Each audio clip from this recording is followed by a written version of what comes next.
Good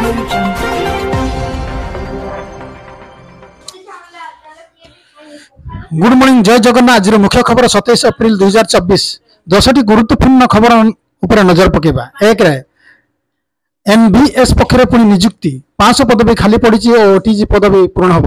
शिक्षा क्षेत्र में कैरियर करने को इच्छुक थी प्रार्थी आसी एक बड़ खबर। नवोदय विद्यालय समिति एनवीएस तरफ निकट में किसी पूरण विज्ञप्ति प्रकाश पाई बेले पुणी आसी एक बड़ खबर। 65 पीजीटी डीजीपी पद पूरण नहीं पुणी प्रकाश पाई विज्ञप्ति। एप्रिल 16 ऑनलाइन आरंभ हो सारी बेले एप्रिल 26 समाप्त हम। मे 16 पर फिजिकल मोड साक्षात्कार कर संभावना रही। चलित वर्ष जुलाई मास 1 तारिख सुधा समस्त प्रार्थी सर्वाधिक बयस सीमा 50 वर्ष रही आवश्यक। एक्स एनवीएस शिक्षक बयस सीमा 65 वर्ष रही। डीजी पद प्रार्थी प्रासंगिक विषय। 2 नंबर धर्म नाम भोट मागिबार अयोग्य घोषणा हेबे मोदी। कोर्ट रे पहुंचला मामला। हिंदू सिख धर्मपीठ नाम भाजपा भोट मागुवा प्रधानमंत्री नरेंद्र मोदी नाम कोर्ट रे मामला दायर होईछि। आसंता 6 वर्ष अयोग्य घोषणा करने को दिल्ली हाईकोर्ट आवेदन दाखल कर 6 वर्ष मोदी को निर्वाचन लड़ार दूर रखा जाओ बोली आवेदनकार दाबी कर आईनजीवी आनंद एस जॉन धाले यहपरी आवेदन कर। आज दिल्ली हाईकोर्ट रे विचारपति जस्टिस सचिन दत्ता यह शुणाणी करते किंतु से यूपीएफपी ट्रिब्यूनाल गति आवेदन शुणाणी हो पारि ना। आनंद निज आवेदन कर मोदी को जनप्रतिनिधि आईन अनुसार 6 वर्ष पर निर्वाचन कमिशन अयोग्य घोषणा करने कोर्ट निर्देश देते। एसत आगक मोदी जेपरी कौन भगवान कि धर्म ना भोट मागे ना तार व्यवस्था करूँ। 3 नंबर भोट बेड़े अंधार भोटर जापर ना कौन सत कौन मिछ। मुंड उपर साधारण निर्वाचन एपटे निर्वाचन को गुड़िया करुच्ची डिफेक्ट विषय वस्तु। Computer security company MCA report अनुसार 75% भारतीय डिफेक्ट विषय वस्तु सम्मुखीन होची। डिफेक्ट प्रस्तुत विषय वस्तु यहाँ वास्तव लगुच जे कहीं कहीपर यह मिछ बोली कंप्यूटर सिक्यूरीटी कंपनी एमसीए सर्वे को जना पड़ी 75% भारतीय डिफेक्ट विषय वस्तु सामना करुच्चे। 22% भारतीय कहते जे से डिजिटल प्लाटफर्म विस्कृत हो पारि वीडियो फोटो और राजनीतिक प्रार्थी रेकर्डिंग सोर्स आसी।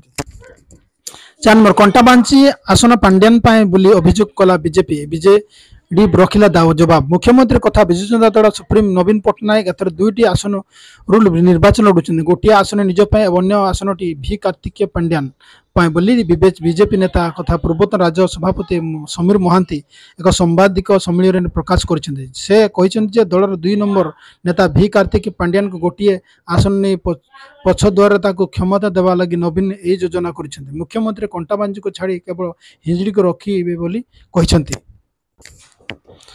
5 नंबर चली घमाघोड़ लड़े मोदी 4.5 घंटा टलिले युद्ध। रूसिया यूक्रेन युद्ध घनघट भितर 4.5 घंटार विराम निस्तब्ध युद्ध भूमि हेले युद्ध विराम मुख्य नायक किए जानी से होउछन्ते आम प्रधानमंत्री नरेंद्र मोदी।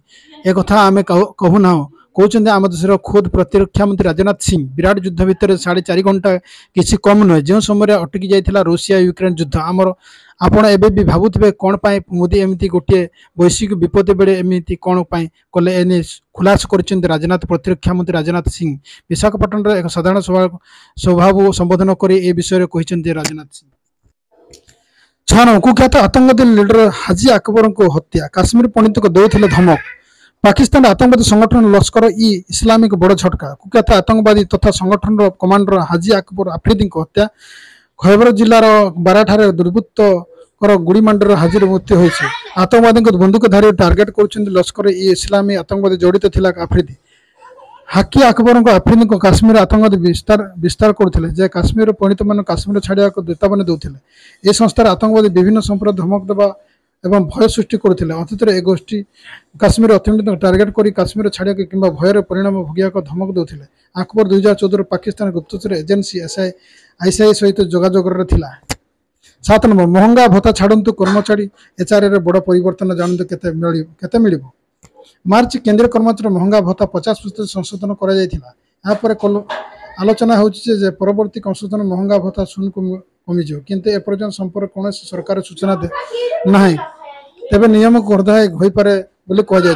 जुलाई पर महंगा भत्ता शून्य को मिल 7th पे कमिशन वास्तव में जदि आम डीए ହାଇର ବର୍ଣ୍ଣନାକୁ ବୁଝେ ତେବେ ଏଚ୍ଆର୍ଏର 24.16.8% ନ ହେବା ପର୍ଯ୍ୟନ୍ତ 0.24% ସହିତ ମହଙ୍ଗାର ଭତ୍ତା 24% ପହଞ୍ଚିବା ମାତ୍ରେ ଏଚ୍ଆର୍ଏ 27.28.9% ସଂଶୋଧନ କରାଯାଇଛି। 50% ମହଙ୍ଗା ଭତ୍ତାରେ ପହଞ୍ଚିବା କ୍ଷେତ୍ରରେ ଏଚ୍ଆର୍ଏ ପୁଣି 30-20-10% ପରିଣତ ହେବ।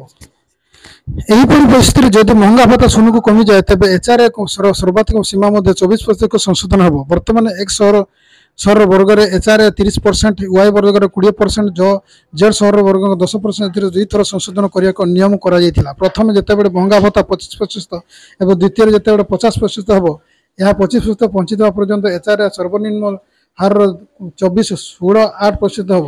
ଭତ୍ତା ଡିଏ ଶୂନ୍ୟ ହେବ କି ନାହିଁ ଏଥିରେ ସନ୍ଦେହ ରହିଛି। ବାସ୍ତବରେ ଆନୁଷ୍ଠାନିକ ଭାବରେ ସେପରି କୌଣସି ଘୋଷଣା ନାହିଁ। ଏଥିସହିତ ଶ୍ରମ ବ୍ୟୁରୋର ଯେପରି କୌଣସି ସର୍କୁଲାର ନାହିଁ, ତେଣୁ 50% ପରେ ମହଙ୍ଗା ଭତ୍ତା ପରିବର୍ତ୍ତନ ହେବ କି ନାହିଁ ତାହା କହିବା କଷ୍ଟକର।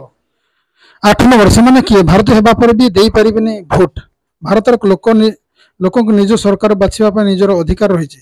ଆମ ଦେଶର କୌଣସି ବ୍ୟକ୍ତି ବୟସ ଯଦି 18 ବର୍ଷ କିମ୍ବା ତାଠାରୁ ଅଧିକ ହୋଇଥାଏ ତେବେ ତାକୁ ଭୋଟ ଦେବାର ଅଧିକାର ରହିଛି। ଏମିତି କ'ଣ ଆପଣଙ୍କୁ ଜଣାଅଛି ଯେ ଆମ ଦେଶରେ କିଛି ଏମିତି ବି ଅଛନ୍ତି ଯେଉଁମାନେ ଦେଶର ନାଗରିକ ହେବା ପରେ ମଧ୍ୟ ଭୋଟ ଦେବାକୁ ଅଧିକାର ନାହିଁ?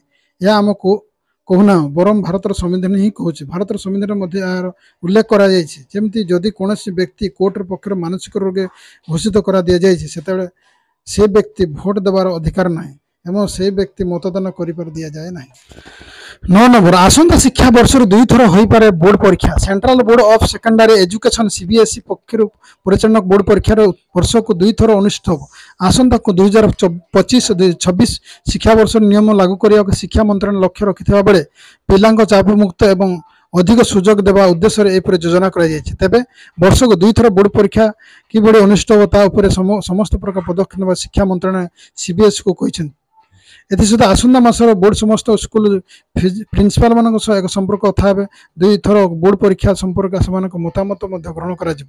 ଅନ୍ୟପକ୍ଷରେ ଏବେ ସେମିଷ୍ଟାର ପରୀକ୍ଷା ପାଇଁ କୌଣସି ଯୋଜନା ନଥିବାର ମନ୍ତ୍ରଣାଳୟ ପକ୍ଷରୁ କୁହାଯାଇଛି। 10 ନମ୍ବର, ଲଗାତାର କେତେ ସମୟ ଫ୍ୟାନ୍ ଚଳାଇବା ଉଚିତ ନହେଲେ ହୋଇପାରେ କ'ଣ?